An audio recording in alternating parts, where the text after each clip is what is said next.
Assalamualaikum warahmatullahi wabarakatuh. Waalaikumsalam warahmatullahi wabarakatuh. Ingin bertanya, apakah kita boleh niat mengamalkan sesuatu, terus kemudian nanti kalau terjadi sesuatu yang tidak diinginkan, terus kemudian kita bertawasul dengan amalan itu. Misalnya, saya Bismillah sedekah tiap hari misalnya 10.000 terus kemudian nanti ketika kita terjadi musibah atau ada hal-hal yang sangat darurat, kita bertawasul dari amalan itu.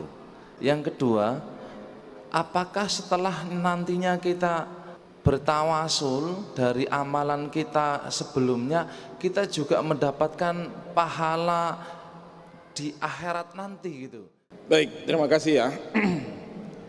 Jadi pertanyaannya kayaknya ada benang merahnya ya. Jadi saya tidak perlu jawab satu-satu, saya ingin menjelaskan secara umum aja. Mulai dari pertanyaan ibu yang dari Jalan Veteran, kemudian bapak yang dari Jogja, lalu dari Makassar, satu kampung kita Pak, dari Makassar ya. Kemudian saudara kita dari Aceh. Jadi para ulama itu sepakat Pak tentang bolehnya kita bertawassul dengan amal ibadah. Ya, tidak ada satupun ulama yang tidak membolehkan. Semua sepakat bahwasanya bertawassul dengan amal ibadah itu boleh. Kemudian kriterianya seperti apa? Pokoknya semua amal ibadah.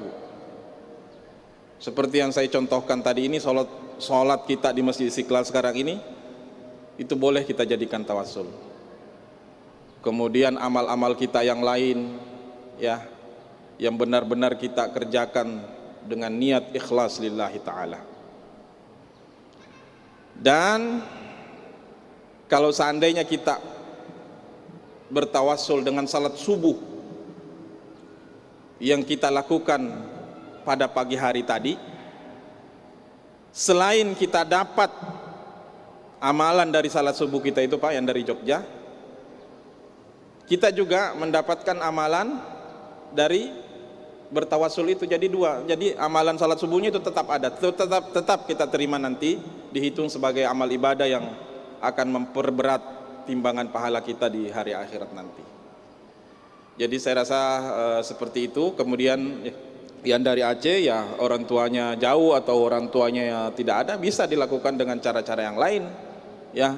Mungkin dulu orang tuanya pernah bercita-cita ingin membangun masjid atau bercita-cita ingin membantu siapa, ya anak-anaknya bisa melanjutkan. Itu juga bagian dari perbuatan baik. Jadi kita harus ingat Pak, orang tua kita, bapak ibu kita dulu itu amal yang dia dawamkan itu apa. Nah kalau dalam hidupnya itu belum terlaksana, maka kita sebagai anak-anaknya itu kalau bisa menjadikan angan-angannya itu, mewujudkannya dalam kehidupan ini. Seperti di sekitar rumah kita mungkin belum ada musola, belum ada masjid. Dulu orang tua kita pengen banget, tapi qadarullah sebelum meninggal belum terwujud. Nah kita yang mewujudkannya. Mudah-mudahan itu bisa dijadikan tawassul untuk memperberat timbangan pahala. Seperti itu ya. Kemudian kalau cara-caranya Pak tidak ada di tertentu. Cukup bapak ibu berdoa ya, mungkin selepas sholat, apa mungkin pada saat sholat tahajud, itu bapak berdoa aja seperti itu, tidak ada cara-cara tertentu. Nah sebenarnya yang menjadi perdebatan khilafiyah di kalangan ulama itu bertawassul dengan zat, atau biasa diistilahkan dengan bertabarruk. Nah itu beda pendapat ulama Pak, ada yang membolehkan, ada yang tidak.